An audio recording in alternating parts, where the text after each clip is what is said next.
diorang ni antara yang orang kata favorite lah. Budak-budak kan suka sangat makan benda-benda macam ni lah, Koko Jar. So dekat sini ada 4, lepas tu dapat 1. So korang tengok kat sini, part ni ada mini crunch. Lepas tu dekat sini ada cookie crunch. Okay, lepas tu ada Coco Ball.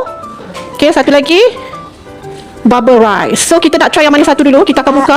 So dekat dalam ni kan, korang jangan risau tau, dia secure korang. Kalau buka, dia ada penutup ni, so dia tak akan tumpah, dia tak akan leaking. Kalau sampai kat korang, memang tak akan leaking.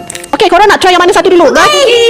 Okay, dorang dah pilih untuk makan yang cookie crunch. So kita akan buka dekat dalam ni. Okay, buka dia. Okay, korang buka je kat sini. Okay, so korang tengok dekat dalam dia. Korang tengok dia punya coklat dia. Masya Allah, banyak ya. Ni adalah cookie crunch. Sabar. Sedap bau dia. Okay, so jom kita nak try. Kita bagi siapa makan dulu? Saya. Tak apa, ibu makan dulu. Okay, dia punya macam ni. Bismillahirrahmanirrahim. Oh, crunch. Betul-betul crunchy. Bagilah. Nak try juga. Okay, nak try. Bismillah. Asal dulu. Sedap tak? Nak, siapa nak try? Come. Ni ambil sudu. Ambil sudu masing-masing. Okay, try. Korang bagi tahu. Cari. Korang bagi tahu sedap atau tidak? Sedap. Sedap tak? Tengok dorang berebut ini baru makan satu, okay? So jomlah kita buka je semua. Okay, ibu akan buka mini crunch ni.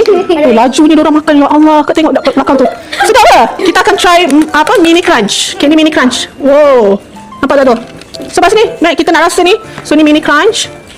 Dia punya coklat dia memang banyak korang. Bismillahirrahmanirrahim. Mini crunch. Dia punya coklat sangat banyak korang kat dalam ni. Okay, siapa nak try? Come. Ini yang bubble rice. Nampak tak? Ni. Okay, kalau korang sampai kan, korang goncang ni dulu tau. Nampak ni. Ni adalah bubble rice. Sangat-sangat crispy, sangat-sangat crunchy ya. Dia tak ada rasa manis sangat. Okay, dia tak ada rasa manis sangat, tapi okay. Okay nah. Okay, diorang berebut sebab dah buka 3 ni. Diorang tak rasa lagi yang ni. Ni Coco Ball. Okay, ni Coco Ball. Ni Coco Ball. Nampak tak coklat dia? Berlimpah tak? Ni Coco Ball. Korang tengok ni. Bismillahirrahmanirrahim. Sangat crunchy ya. Sedap tak? Ada suka tak? Cuba cakap. Suka tak? Sedap? Suka? Sedap tak? Paling ada suka semua ni yang mana satu? Semua suka? Sedap tak? Masa ni kakak? Makan semua. Sedap orang.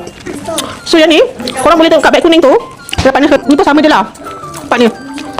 So yang ni korang boleh klik dekat beg kuning. Budak-budak ni dia huru-hara dia akan bawa lari. Diorang akan bawa lari ni. Diorang takkan makan pakai kamera diorang bawa lari tak mana-mana. Diorang bawa lari. So yang ni korang boleh klik dekat beg kuning. Korang ambil dia yang combo macam ni korang. Okay, beg kuning.